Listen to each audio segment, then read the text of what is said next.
Hi guys, welcome to technical study zone. दोस्तों, CSIR यानी कि council of scientific and industrial research के अंतर्गत central glass and ceramic research institute का जो पे स्लिप है आज मैं आप लोगों के साथ शेयर करूंगा। तो CGCRI में जो लोग का सिलेक्शन हुआ है टेक्नीशियन 1 में, तो लोग का सैलरी कैसे होने वाला है इसके लिए आज मैं आपके साथ ये वीडियो शेयर कर रहा हूँ। तो यहाँ पे देख सकते हैं CSIR CGCRI के ये सितंबर मंथ का पे स्लिप है, जहाँ पे आपको देखने को मिल जाएगा आपका पे कैसा रहेगा, यानी कि आपका सैलरी, बेसिक, DA TA, उसके बाद अदर्स अलाउंसेस क्या रहेगा, टोटल ग्रॉस पे आपको कितना मिलने वाला है, नेट पे आपको कितना मिलने वाला है। तो चलिए देखते हैं। तो देख सकते हैं यहाँ पे slip in the month of September का है, जहाँ पे आपको यहाँ पे एम्प्लॉय ID रहेगा, पैन कार्ड नंबर रहेगा, नेम रहेगा और डेजिग्नेशन में टेक्नीशियन 1 रहेगा, पे स्केल 2 रहेगा और यहाँ पे ग्रेड पे जो है पे लेवल का 1900, ठीक है, जिसका बेसिक होता है 19,900। तो चलिए देखते हैं यहाँ पे बेसिक, यहाँ पे देख सकते हैं बेसिक पे यहाँ पे लिखा है 19,900, ठीक है। तो बेसिक के साथ आपको क्या मिलेगा, बेसिक के साथ आपको 42% DA मिलेगा। तो बेसिक का 42% DA यहाँ पे नीचे को देखने को मिल जाएगा। तो यहाँ पे देख सकते DA बेसिक का 42%, यानी कि 19,900 जो आपका बेसिक है उसका 42%, यानी कि आपका 8,358 आपको DA मिलने वाला है, ठीक है। और बेसिक प्लस DA यानी कि 19,900 और 8,358 अगर आप ऐड कीजिएगा तो आपका होगा 28,258, ठीक है।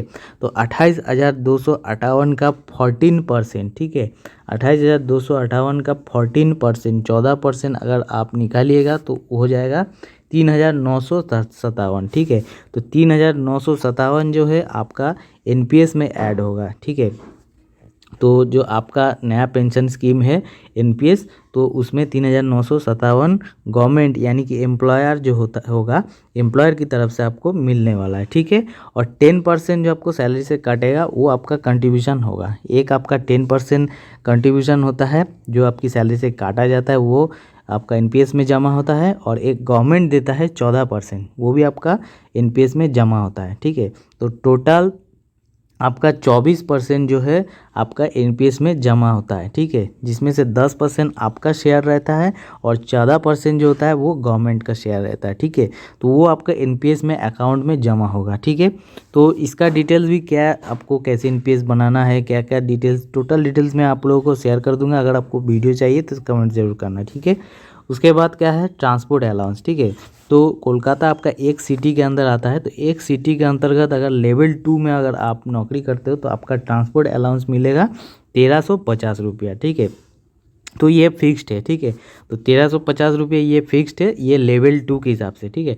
तो यहाँ पे ट्रांसपोर्ट जो होता है, ट्रांसपोर्ट अलाउंस के ऊपर भी DA लगता है, ठीक है। तो DA ऑन TA का मतलब क्या होगा, 1,350 जो है उसके ऊपर जो प्रेजेंट जो DA है 42%, तो उसका DA मिला के हो जाएगा 567 रुपया, ठीक है। तो आपका टोटल जो यहाँ पे ट्रांसपोर्ट अलाउंस देख सकते हैं, टोटल ट्रांसपोर्ट अलाउंस 1,350 और 567, ठीक है। ये हो गया आपका ट्रांसपोर्ट अलाउंस। तो बेसिक हो गया, DA हो गया, ट्रांसपोर्ट अलाउंस हो गया, NPS हो गया। तो ये सब टोटल चीज़ आपका अर्निंग में जुड़ेगा, ठीक है। उसके बाद क्या है, HR है, ठीक है। तो कोलकाता में अभी जो है फिलहाल जो लोग ज्वाइन करेगा उसका क्वार्टर नहीं मिलने वाला, ठीक है। तो उसके लिए क्या है, अगर मिल जाएगा तो अच्छा है, अगर नहीं मिलेगा तो उसको HRA मिलेगा। जो लोग क्वार्टर नहीं लेगा तो उसको HRA मिलेगा, ठीक है। तो HRA यहाँ पे देख सकते हैं HRA कैसे मिलता है।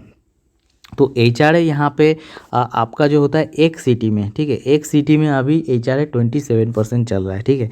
यानी कि बेसिक का 27% जो है आपका HRA हो जाएगा। जैसे आपका बेसिक हो गया 19,900, उसका 27% यानी कि 5,373 रुपया जो है आपको HRA बनेगा, ठीक है। तो ये हाउस रेंट अलाउंस होता है, ये आपको सैलरी में जुड़ेगा, ठीक है। तो यहाँ पे देख सकते हैं तो आपका टोटल सैलरी कितना मिलने वाला है। एक तो आपको बेसिक मिलेगा 19,900, ठीक है। उसके बाद आपको देख सकते हैं यहाँ पे NPS हो गया आपका कितना, 3,957, ठीक है। उसके बाद आपका हो गया ट्रांसपोर्ट अलाउंस जिसमें आपको 1,350 और DA ऑन ट्रांसपोर्ट अलाउंस जिसका है 567 रुपया। HRA आपको मिलने वाला है 5,373 रुपया। उसके बाद आपको मिलने वाला है डीए जिसका है 8,358 रुपया, ठीक है। तो यहाँ पे कुल मिला के आपका ग्रॉस पे यानी कि ग्रॉस सैलरी यहाँ पे देख सकते हैं जो कि है 39,505 रुपया, ये आपका ग्रॉस सैलरी है, ठीक है। यानी कि ये सैलरी आपको काउंट होगा ग्रॉस सैलरी के हिसाब से, ठीक है। अब उसके बाद क्या क्या चीज़ आपको सैलरी से डिडक्ट होने वाला है, ठीक है। डिडक्ट होने के बाद जो सैलरी आपको हाथ में मिलेगा वही होता है आपका नेट सैलरी। तो डिडक्ट क्या क्या होगा यहाँ पे चलिए देख लेते हैं, ठीक है। तो ये था आपका पे, ये पे हो गया। अब यहाँ पे रिमिटेंस, ठीक है। रिमिटेंस में यहाँ पे देख सकते हैं क्या क्या चीज़ आपको काटने वाला है। जैसे जीपीएफ अभी आप लोग का नहीं है, जो लोग पुराना स्टेप है उसके जीपीएफ होता है। इनकम टैक्स आपको लगने नहीं लगेगा अभी, क्योंकि अभी इनकम आपका कम है, ठीक है। उसके बाद प्रोफेशनल टैक्स आपका देना पड़ेगा, एक तो प्रोफेशनल टैक्स 100 रुपीज़ आपको देना पड़ेगा।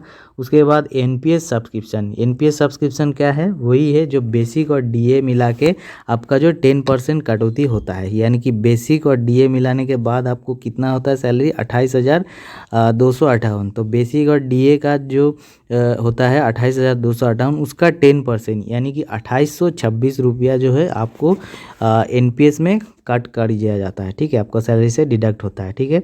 तो आपका बेसिक डीए मिला के उसका 10% डिडक्ट हो गया, तो 2,826 रुपया। उसके बाद एनपीएस सीसी यानी कि ये जो है ये भी आपका जो 14% आपको जो मिल रहा है यहाँ पे, ठीक है, सैलरी का, यानी कि बेसिक और डीए का जो 14% मिल रहा है 3,957, ये भी आपको डिडक्ट हो जाएगा क्योंकि ये एनपीएस अकाउंट में जमा होगा।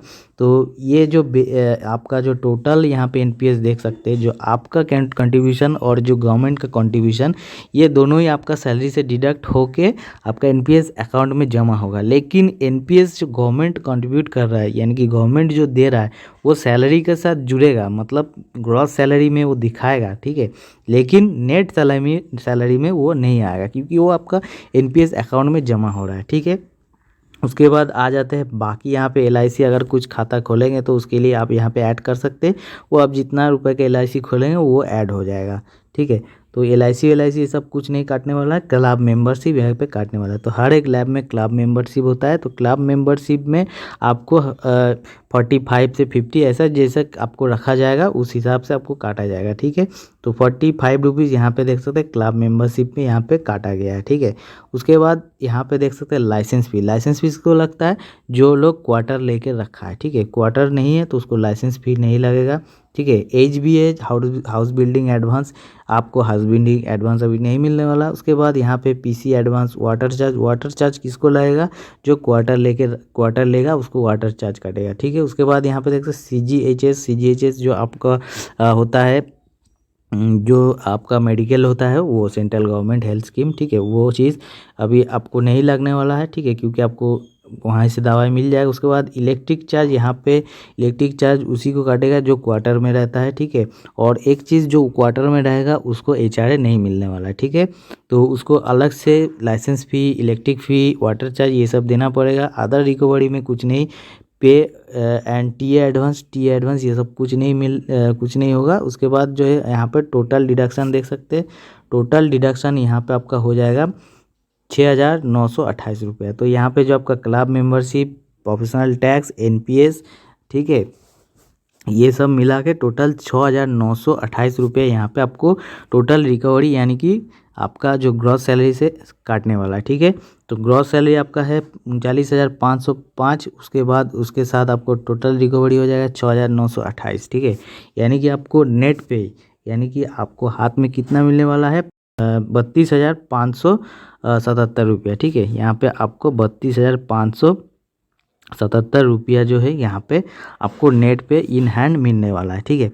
तो ये था CGCRI का पे स्लिप। अगर आपको वीडियो अच्छा लगे तो लाइक कर दीजिए, शेयर कर दीजिए। अगर और भी CSR के बारे में डिटेल्स आपको जानना है तो ज़रूर कमेंट्स कीजिए। आज के लिए इतना ही, मिलते हैं नेक्स्ट वीडियो में।